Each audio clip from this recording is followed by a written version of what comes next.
जय हो।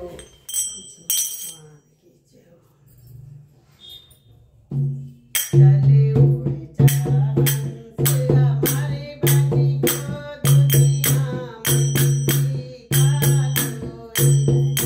चले उड़ जा हंस हमारे बनी को दुनिया में किसी का कोई नहीं।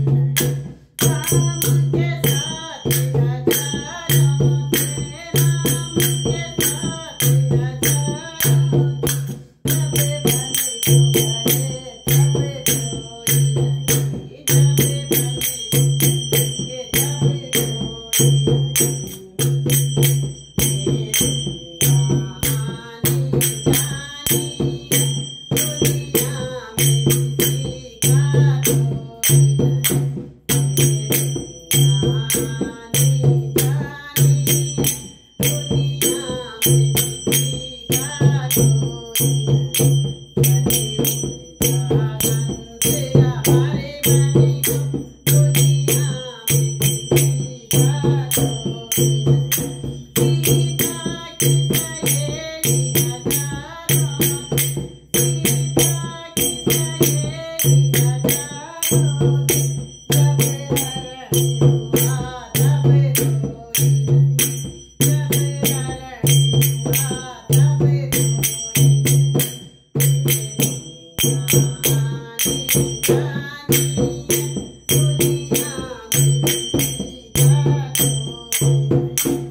चले उड़ जा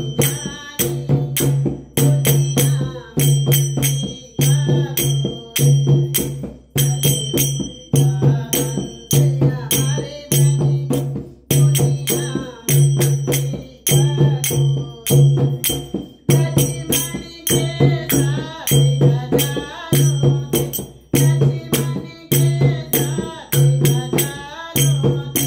जब बाण लगा तब कोई नहीं, जब साथी लगी तब कोई नहीं। मेरी कहानी जानी दुनिया में किसी का कोई नहीं।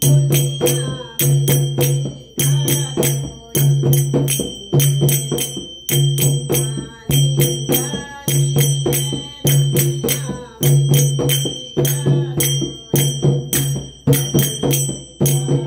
हंस हमारे बनी को दुनिया में किसी का कोई नहीं। रावण के साथ हजारों थे, रावण के साथ हजारों थे। जब हरण हुआ तब कोई नहीं, जब हरण हुआ तब कोई नहीं। मेरी कहानी जानी दुनिया में किसी का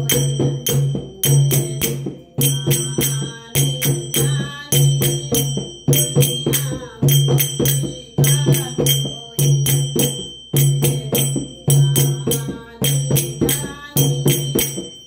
दुनिया में किसी का कोई नहीं। चले उड़ जा हंस हमारे बनी को दुनिया में किसी का